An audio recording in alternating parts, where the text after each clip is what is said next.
श्री स्वामी समर्थ. स्वामी महाराज तुमच्या सर्व चांगल्या इच्छा पूर्ण करो ही स्वामींच्या चरणी प्रार्थना करते आणि आजच्या या नवीन व्हिडिओला सुरुवात करते. आज 17 फेब्रुवारी 2026 वर्षातील सर्वात पहिली मोठी खगोलीय घटना म्हणजेच सूर्यग्रहण. आजचे हे ग्रहण नेमके कोणत्या प्रकारचे आहे, ते भारतात दिसणार आहे का आणि ग्रहण काळात नेमकी कोणती काळजी घ्यायची, हे सर्व आपण आजच्या व्हिडिओमध्ये अगदी सोप्या भाषेत समजून घेणार आहोत. आणि त्याचबरोबर आपल्याला आज संध्याकाळी आपल्या घरामध्ये हा एक अतिशय प्रभावी असा उपाय करायचा आहे. हा उपाय जर आपण केला तर लक्ष्मी धावत घराकडे येईल, घरातील कटकटी, नजरबाधा, दोष, इडापिडा कायमचे संपून जाईल. तर असा हा प्रभावी उपाय कसा करायचा याबद्दलची संपूर्ण माहिती आज या व्हिडिओमध्ये मी तुमच्यासोबत शेअर करणार आहे. त्यामुळे व्हिडिओ हा स्किप न करता शेवटपर्यंत नक्की पहा. जर तुम्ही या चॅनलवरती नवीन असाल तर चॅनलला सबस्क्राईब करा आणि असेच माहितीपूर्ण नवनवीन व्हिडिओ पाहण्यासाठी बेल आयकॉनलाही प्रेस करा, म्हणजे जेव्हा कधी मी नवीन व्हिडिओ अपलोड करेल त्याचं नोटिफिकेशन सर्वात अगोदर तुम्हाला भेटेल आणि तुम्ही एक पण व्हिडिओ मिस करणार नाही. आजचे हे ग्रहण कंकणाकृती सूर्यग्रहण आहे. याला विज्ञानाच्या भाषेत रिंग ऑफ फायर असेही म्हणतात. जेव्हा चंद्र पृथ्वीपासून खूप लांब असतो आणि तो सूर्याला पूर्णपणे झाकू शकत नाही, तेव्हा सूर्याच्या कडा एखाद्या तेजस्वी सोन्याच्या अंगठीसारखे चमकतात. हे दृश्य पाहायला खूपच सुंदर असतं आणि यालाच कंकणाकृती सूर्यग्रहण असं देखील म्हटलं जातं. आता ग्रहणाची वेळ आणि तारीख म्हणजेच वेळेबद्दल बोलायचं झालं तर ग्रहणाची सुरुवात ही दुपारी 3:26 होईल आणि ग्रहणाचा मध्य म्हणजे संध्याकाळी 5:42 असेल. ग्रहणाची समाप्ती ही रात्री 8 वाजता होईल. याचा अर्थ असा आहे की ग्रहण साधारण 4.5 तास चालणार आहे. आता सर्वात महत्त्वाचा प्रश्न, हे ग्रहण आपल्या भारतात दिसणार का? तर याचं उत्तर आहे नाही. हे ग्रहण दक्षिण गोलार्धातील दक्षिण अमेरिका, अंटार्क्टिका आणि दक्षिण आफ्रिकेच्या काही भागातून दिसणार आहे. भारतात यावेळी सूर्यास्त झालेला असेल किंवा सूर्य पूर्णपणे क्षितिजाखाली असेल, त्यामुळे आपण हे ग्रहण उघड्या डोळ्यांनी भारतातून पाहू शकणार नाही. ग्रहण भारतात दिसणार नसल्यामुळे धार्मिक दृष्टिकोनातून येथे सूतक काळ पाळला जाणार नाही. याचा अर्थ असा की मंदिरांचे दरवाजे उघडे राहतील. तुम्ही नेहमीप्रमाणे पूजा अर्चा करू शकता, दैनंदिन कामेही करू शकता आणि तरीही ज्यांना वैयक्तिक श्रद्धेनुसार जप किंवा ध्यान करायचं आहे ते करू शकता. विज्ञानाच्या दृष्टीने हे केवळ एक सावलीचा खेळ आहे. आजच्या या ग्रहणाचं अजून एक वैशिष्ट्य म्हणजे आज माघी अमावस्या देखील आहे. शास्त्रानुसार सूर्यग्रहण हे नेहमी अमावस्येलाच होतं, पण जेव्हा ग्रहण आणि अमावस्या एकत्र येतात तेव्हा त्या दिवसाचं महत्त्व अधिक वाढतं. आजची अमावस्या ही माघ महिन्यातील आहे, जिला अत्यंत पुण्यदायी मानलं जातं. या दिवशी पितरांचे स्मरण करणे, दानधर्म करणे आणि पवित्र नद्यांमध्ये स्नान करणे अत्यंत शुभ मानले जाते. जरी हे ग्रहण भारतात दिसलं नसलं तरी अमावस्येचा प्रभाव सर्वत्र असतो.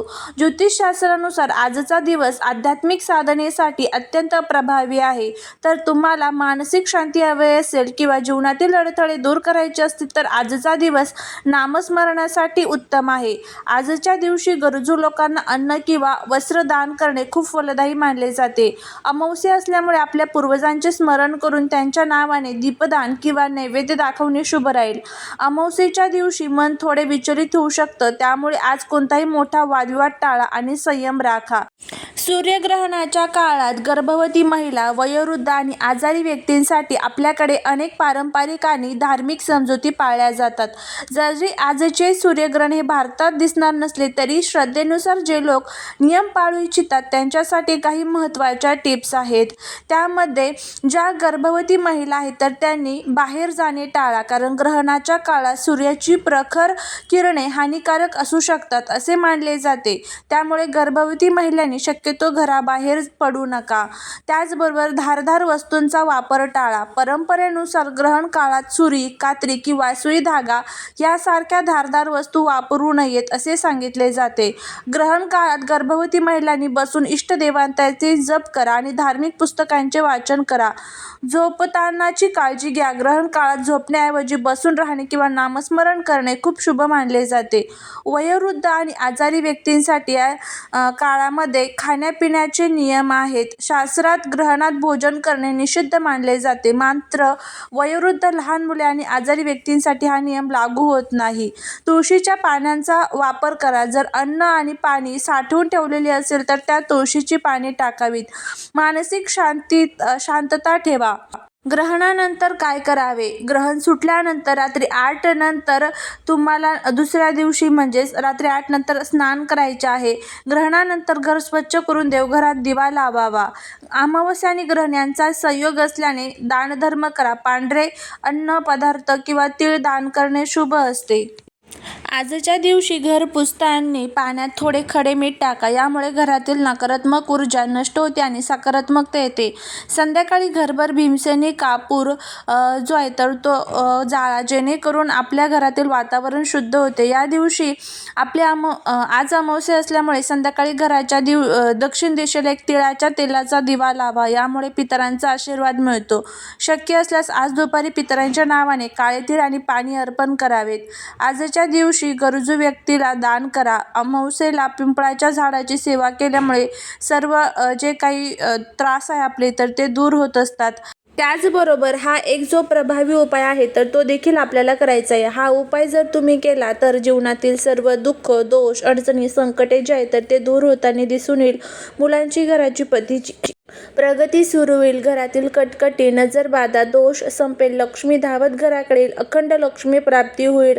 तुम्ही खूप कष्ट करत असाल, मेहनत करत असाल, पण तुमच्या कष्टाचं, मेहनतीचं फळ तुम्हाला मिळत नसेल तर त्यासाठी तुम्हाला हा जो उपाय आहे तर तो करायचा आहे. आज संध्याकाळी आपल्याला घराच्या मुख्य उंबरठ्यावरती ह्या ज्या 3 वस्तू आहेत तर त्या एकत्र जाळायच्या आहेत. आता कोणत्या 3 वस्तू जाळायच्या आहेत, त्या कशा जाळायच्या आहेत ते आपण बघणार आहोत. तर यासाठी आपल्याला भीमसेनी कापूर लागणार आहे, 2 लवंग लागणार आहे, अख्खे फुलवाले लवंग, आणि तमालपत्र 1 लागणार आहे. भीमसेनी कापूर हे वातावरणाची शुद्धी करते. कापूर हा नकारात्मक ऊर्जेला त्वरित नष्ट करतो. अमावस्येच्या रात्री वातावरणात जडत्व किंवा नकारात्मकता असते. कापूर जाळल्याने घरातील वास्तू दोष दूर होतात आणि लवंग हे ऊर्जेचे प्रतीक आहे. 2 लवंगा कापरासोबत जाळल्याने घरातील नजर दोष किंवा वाईट दृष्टी लागलेली असेल तर ती निघून जाते. तमालपत्र जाळल्याने निघणारा धूर मानसिक ताण कमी करतो. प्राचीन काळापासून तमालपत्राचा वापर अडथळे दूर करण्यासाठी केला जातो. तर संध्याकाळी सूर्यास्तानंतर संध्याकाळी 6:30 ते 7:30च्या दरम्यान एका मातीच्या दिव्यात किंवा पितळी पात्रात कापूर ठेवा. त्यावर 2 लवंग आणि 1 तमालपत्र ठेवा. घराच्या मुख्य उंबरठ्याच्या आतल्या बाजूला उभे राहून ते प्रज्वलित करा.